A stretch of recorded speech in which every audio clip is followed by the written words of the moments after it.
It's a matter of great regret and distress to me personally that in spite of our best efforts, the Boko conflict remains unresolved. Boko is unhappily not the only area of chieftaincy conflict. In judging from the experience of other parts of the country, I will have to mark chieftaincy as a growing source of insecurity that will continue to require a lot of attention. It is clear that part of that process is the need to strengthen the capacities of the Ministry of Chieftaincy and Religious Affairs and the Peace Council, the two frontline institutions responsible for dealing with chieftaincy and other disputes. Mr. Speaker, in my inaugural speech at my swearing in my first term on 7th January 2017, and early on in that term, I made a public commitment to tackle galamsey, the phenomenon that has been ravaging our environment and destroying our lands and water bodies in the pursuit of mining our gold. I knew and was very much aware that fighting galamsey was not a universally popular position for a president to take, but I felt strongly enough about the need to protect our environment to say I was prepared to put my presidency on the line in the defense of our lands and water bodies. And indeed, Mr. Speaker, the fight against galamsey led directly to the loss by my party of several parliamentary seats in the 2020 elections, and to the makeup of this 8th Parliament, which affected the implementation of my policy agenda and impacted the second term of my presidency.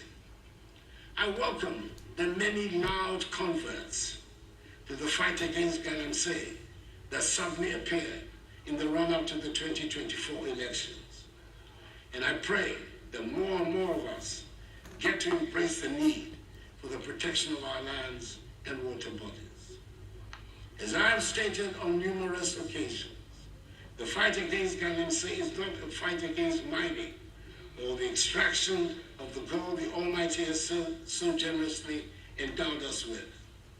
But we owe it to future generations of Ghanaians to extract our minerals in a manner that protects our lands and water bodies. I'm happy to be able to say that we implemented some of the boldest and most progressive policies in the mining, forestry, and land sectors. As a result of these policies, we overtook South Africa as the leading producer of gold on the continent and have consistently increased gold production to reach an unprecedented 4 million ounces last year. Not only have we revamped dormant mines like the Obuasi and Bibiani mines, we have also worked to deliver the Cardinal Namdi mine, the first large-scale mine in northern Ghana, and the first greenfield gold mines in our country in more than a decade, with the ongoing construction of new mines in Afro by Newmont and Upper West by Azuma Resources. To add value to these volumes of minerals, we have constructed, through a public-private partnership, a 400-kilogram capacity gold refinery here in our country. We have also concluded discussions with the parent company of Ghana Manganese Company Limited for the construction of a $450 million United States dollars manganese refinery at Nsuta. Moreover, the establishment of the Ghana Integrated Aluminum Development Corporation and the Ghana Integrated Iron and Steel Development Corporation has laid the groundwork for the industrialization of many of our natural resources. These entities are expected to generate significant revenue, create jobs, and enhance the value addition of our natural wealth. Each of these initiatives was guided by the vision to harness Ghana's wealth for the benefit of our people, ensuring a legacy of sustainable development for future generations.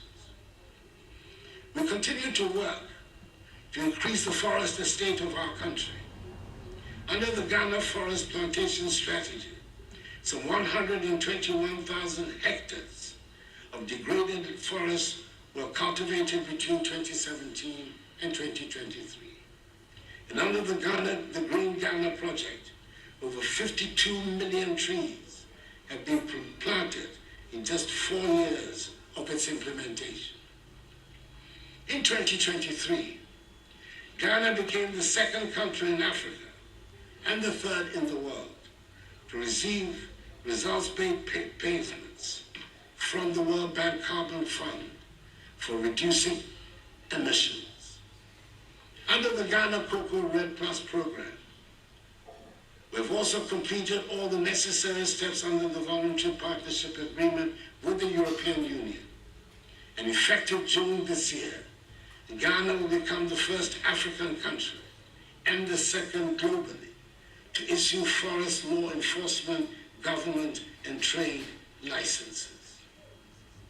Mr. Speaker, if arguments still rage over what there is to show for the fight against galamsey and the effects of irresponsible mining, there can be no such arguments about the introduction of the free SHS and free TVET programs.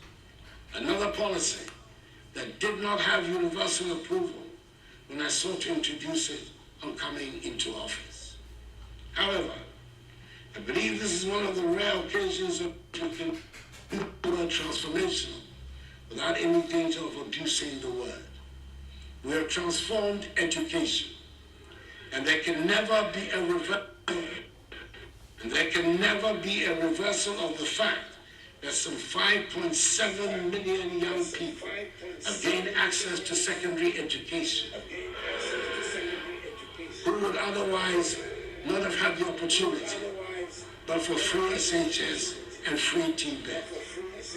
Indeed, my administration has also prioritized technical and vocational education and training, TVET, establishing 34 new TVET institutions and upgrading 62 existing ones to equip our youth with record-breaking performances across all core subjects. It is obvious then that our reforms have not only expanded access, but have also enhanced the quality of education.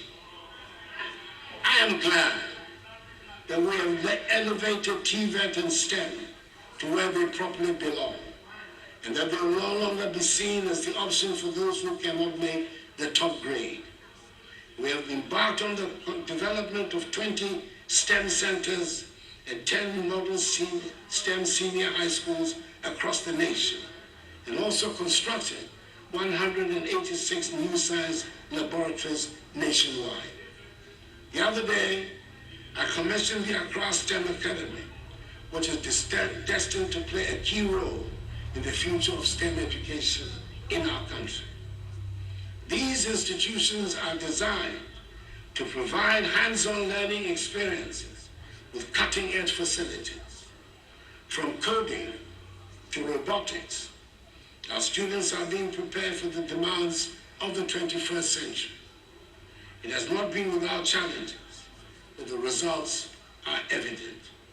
I'm delighted with the infrastructure transformation that has taken place on our school and university campuses. This was displayed in a dramatic fashion a few weeks ago when the Ministry of Education staged the simultaneous commissioning of 80 new educational facilities across the nation. I do not suggest that we have finished what we set out to do, but we have certainly established what a kindergarten is supposed to be like. We've established what a primary school should be like. We've set standards for what constitutes a JHS.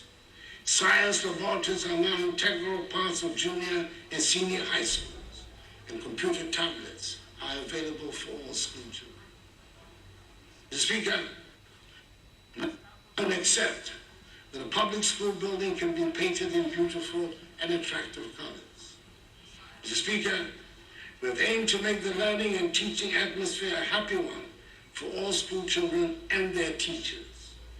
We spend a lot of resources on education in the past 8 years, and I'm persuaded that it is money well spent, and the long-lasting benefits for our society will provide the justification for the expenditure.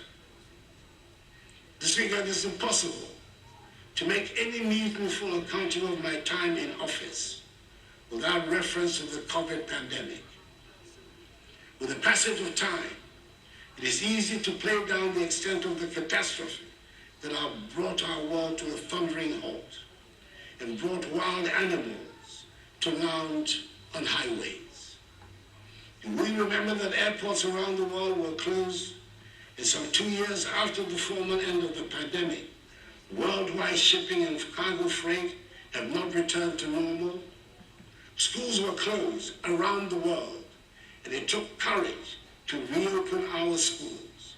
And there are parts of the world that have not yet made up for the closure of schools necessitated by the pandemic.